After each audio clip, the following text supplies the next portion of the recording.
திருப்பாகம் என்பது தமிழ்நாட்டின் திருநெல்வேலி மாவட்டத்தைச் சேர்ந்த பாரம்பரிய மிச்சகமாகும்.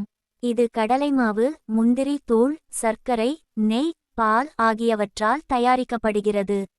இது ஹல்வா போன்ற நெகிழ்வான தன்மையுடையது மற்றும் தீபாவளி, தைப்பூசம், கந்த சஷ்டி போன்ற பண்டிகைகளில் பிரசாதமாகவும் வழங்கப்படுகிறது.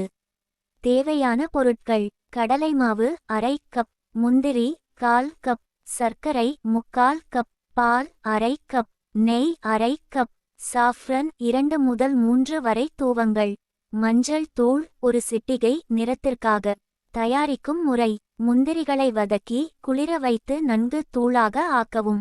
சர்க்கரையை தண்ணீர் அல்லது பாலில் அரை கப் கரைத்து ஹெவி பாட்டில் பானையில் சர்க்கரை சிரப் தயாரிக்கவும். பின்னர் ஒரு பெரிய பானையில் 2 டேபிள்ஸ்பூன் நெய் ஊற்றி கடலைமாவை சேர்த்து மெதுவான தீயில் தொடர்ந்து கிளறி வதக்கவும். 10 முதல் 12 வரை நிமிடங்கள். மாவு மென்மையாக மாறி நல்ல மணம் வரும் வரை வதக்கவும். மாவில் கட்டிகள் இருந்தால் அவற்றை நழுவி எடுக்கவும் அல்லது மாவை வடிகட்டவும். வதக்கிய மாவை சர்க்கரை சிரப்பில் சேர்த்து நன்கு கிளறவும். மீதமுள்ள நெய்யை சிறிது சிறிதாக சேர்த்து மெதுவான தீயில் தொடர்ந்து கிளறி கொதிக்க வைக்கவும்.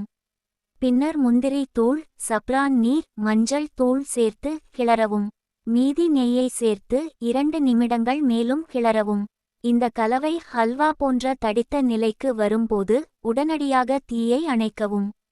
அதிகம் கொதிக்க வைக்க வேண்டாம். இந்த மிச்சகம் கடவுள் முருகனுக்கு பிடித்த உணவாக கருதப்படுகிறது, குறிப்பாக திருச்செந்தூரில்.